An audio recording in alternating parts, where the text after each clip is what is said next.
오늘부터는 암에 대한 얘기를 좀 해볼까 합니다. 그래서 오늘 제목은 나는 어떤 암이 올까?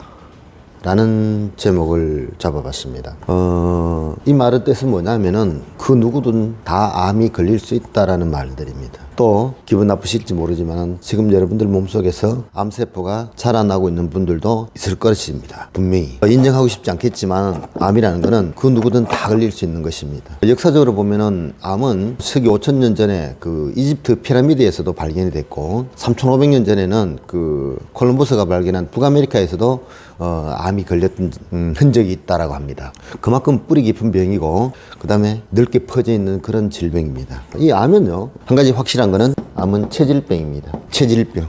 암은 밖에서 어떤 바이러스가 침입했다든지 세균이 침입했다든지 이런 방법으로 오는 게 아니고 내 몸속에 있는 정상적인 세포가 비정상적인 증식을 함으로 해서, 즉 잘못된 방향으로 세포가 성장함으로 인해서 생기는 질병입니다. 그렇게 될 수 있다는 건 뭐냐면은 우리 몸의 체질 자체가 암화되어 있으면은 그 누구한테든지 그 어떤 부위에서든지 암은 생겨날 수가 있습니다. 이 암은요, 우리 몸 어떤 곳에도 다 암이 자랄 수가 있습니다. 그럼 왜 그러냐면은 조금 전에 제가 암은 정상적인 세포의 비정상적인 증식이라고 이야기했습니다. 세포의 증식이라고 이야기했습니다. 우리 사람의 몸은 각 장기들이 모여서 만들어진 거 있습니다. 이 장기들은 결국은 우리 조직들이 모여서 장기를 구성하고 있고요. 조직의 구성이라는 것은 결국 최소한이 세포입니다. 즉 우리 몸은 60조 개의 세포로 되어 있습니다. 그런 이 60조 개 중의 세포가 비정상적인 증식을 한두 개라도 시작한다 그러면 우리 몸은 암은 생성되기 시작한 겁니다. 그래서 체질이 이미 암화되어 있는 사람은 우리 몸 어떤 장기에서든 암이 생겨도 이상하지 않다라는 겁니다. 그럼 어떤 장기 생길까? 그래서 제가 나는 어떤 암이 걸릴까라고 이야기를 했습니다. 어떤 장기 생길까요?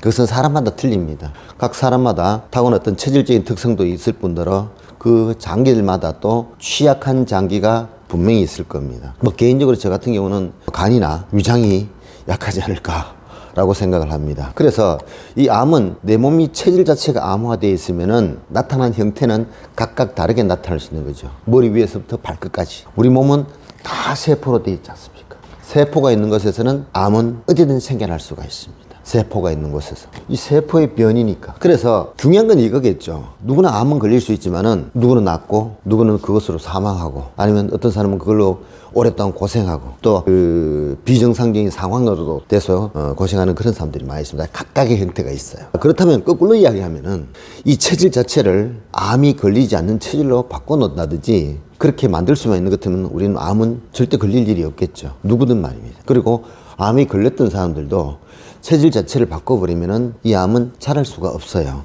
비정상적인 세포가 자랄 수 없는 환경을 만들어버리면은 우리는 암이 회복이 되는 거고 그 다음에 걸리지 않는 게 된다는 얘기입니다. 그러면 암이 걸리지 않는 체질은 어떤 체질이겠습니까? 어떤 보면은 그건 굉장히 쉬워요. 의외로. 그냥 간단하게 말하면은 건강한 체질. 너무 막연한가요? 아니면은 암이 생기지 않는 체질, 암이 못 생기는 체질. 체질입니다. 체질. 몸의 성질.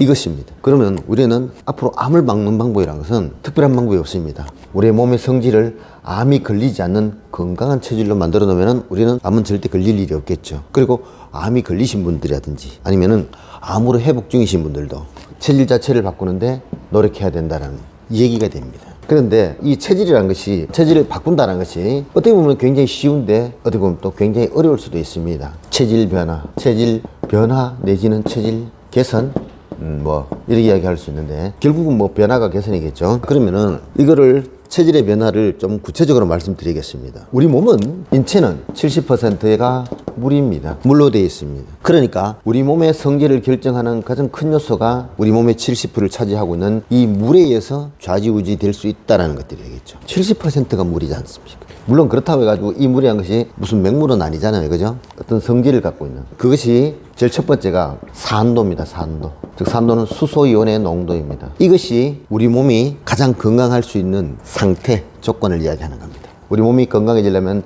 이 산도가 7.35에서 pH 7.45 사이가 돼야 된다는 거. 여기 첫 번째 조건이 되겠습니다. 그래서 정확하게 얘기하면 이거는 약한 알칼리성입니다. 이 산도에 대한 얘기는 앞에도 여러 번 했습니다만은 우리 몸 체질 자체를 중성인 7에서 0.35에서 0.45 정도 알칼리성으로 가 있는 약한 알칼리성 상태를 만들어줘야 된답니다. 그러니까 이 상태가 됐을 때 우리 몸은 가장 건강한 상태가 될 수 있고 모든 세포들이 잘 자랄 수 있는 환경이 된다라는 겁니다. 그래서 우리 몸은 체질 변화의 첫 번째는 산도입니다. 그러면 보통 사람 산도는 어느 정도 될까? 뭐 확인해보면 어렵진 않습니다만은 대부분의 사람들이 산성화되어 있는 경향이 굉장히 심합니다. 특히 지금 현재 어떤 질병이 있다든지 아니면은 고질병을 갖고 있다든지 아니면은 체질적으로 뭐 알레르기가 있다든지 뭐 아토피가 있다라든지 천식을 갖고 있다든지 이런 분들 같은 경우는 분명히 체질 자체가 산성에 쪽으로 좀 더 기울어 있다고 판단을 하셔야 됩니다. 그렇다라고 한다면 우리는 산도를 7.35 쪽으로 끌고 와야 되는 거죠. 그러니까 7.45 이상으로는 보통 이 7.35 밑으로 가 있다라고 봐야 됩니다. 그래서 이거를 당겨야 됩니다. 7.35 이상으로. 그러니까 이렇게 만드는 노력을 하는 것이 체질 개선의 첫 번째입니다. 이 체질 개선하는 방법은 산도를 높이는 방법은 제가 앞에 여러 번 말씀드렸기 때문에 지금 당장은 그 말씀드린 것보다도 그거는 구체적인 방법은 다음번에 말씀드리는 게 맞겠고 어쨌든 제일 첫 번째는 산도를 건강한 상태로 유지해야지만이 체질이 건강한 상태, 즉 암이 걸리지 않은 체질이 될 수가 있다는 말씀을 드리겠습니다. 그리고요, 두 번째는 염도라고 할 수 있겠습니다. 염도, 체염도. 우리 몸의 70%를 차지하고 있는 이 물의 염도를 이야기하는 겁니다. 이 체염도는 0.89%를 유지해야 됩니다. 우리의 염도는. 앞에서 산도도 암 체질이거나 각종 알레르기 체질인 분들은 산도가 산성적으로 기울어져 있다고 말씀드렸다시피 이 체염도도 지금 현재 질병을 앓고 있거나 체질 자체가 건강하지 못하거나 아니면 그 중병을 앓고 있거나 내지는 고질병을 갖고 있는 분들은 pH 0.89 이하로 가 있을 확률이 굉장히 높습니다. 일반적으로 그 보통 환자들은 체염도가 0.5에서 0.8 정도 된다고 합니다. 특히 암 환자 같은 경우는요, 체염도가 0.2에서 0.5 정도라고 이야기합니다. 이만큼 체염도가 떨어져 있다는 얘기입니다. 이렇다는 얘기는 뭐냐면 우리가 무턱대고 싱겁게만 먹어야 된다라는 그런 막연한 어떤 소금 거부 반응은 틀린 생각이 되겠죠. 그래서 우리는 적정한 염도 섭취를 해줬을 때 염도 유지가 됩니다. 물론 여기서 중요한 거는 이 염도를 높이는 소금인데 이 소금은 아무 소금이나 이야기하는 거 아닙니다. 순수한 소금을 이야기하는 겁니다. 순수한 소금, 순수한 염도, 이렇게 이야기합니다. 염도 자체를 올리는데 관심을 가지셔야 됩니다. 본인들이 염도 체크를 한번 해보실 필요가 있어요. 자, 그 다음 세 번째가, 오늘은 여기 세 번째까지만 하겠습니다. 원래 5번째까지 있는데 세 번째까지 하겠습니다. 세 번째는 체온입니다.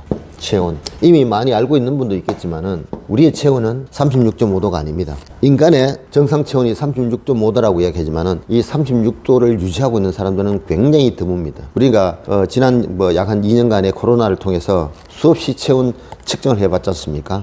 근데 여러분들 잘 아실 겁니다. 체온이 36.5도가 나오는 날이 굉장히 드뭅니다. 10번 측정하면은 한두 번도 나오기 힘들 정도로 우리 체온 자체가 이렇게 유지 잘 안 됩니다. 이 체온은 중요한 게요. 체온이 1도씨가 떨어지게 되면은 면역력은 50%가 떨어진다 그러죠. 근데 체온이 1도씩 올라가잖아요. 그러면 면역력이 100%가 올라간다고 얘기합니다. 배가 된다고 얘기하죠. 자, 이 기준은 뭐냐면 36.5도를 기준해서 하는 얘기입니다. 그래서 사람의 체온은요, 36.5도에서 37.2도일 때 가장 건강한 상태라고 이야기합니다. 대부분의 환자들은 체온을 측정해보면요, 35도 이하가 굉장히 많습니다. 환자의 체온이 물론 왔다리 갔다 하겠지만 너무 떨어지게 되면 또 병원에서는 체온을 높이기 위한 처치를 하지 않습니까? 그죠? 그렇기 때문에 오늘은 암이 올 수 있는 체질을 바꾸는 간단한 방법입니다. 몸의 산도를 적정 수준, 정상 수준으로 끌어올리는 방법. 두 번째, 체염도를 정상 수준으로 끌어올리는 방법, 유지하는 방법. 그 다음에 체온을 따뜻하게 유지하는 방법. 요것들이 바로 우리 체질을 건강하게 만드는 가장 손쉬운 방법들입니다. 네 번째, 다섯 번째는 다음 시간에 말씀드리도록 하겠습니다. 그리고 다음 시간에 말씀드리면서 세 가지도 높이는 방법에 대한 것들도 다시 한번 말씀드리도록 하겠습니다. 감사합니다.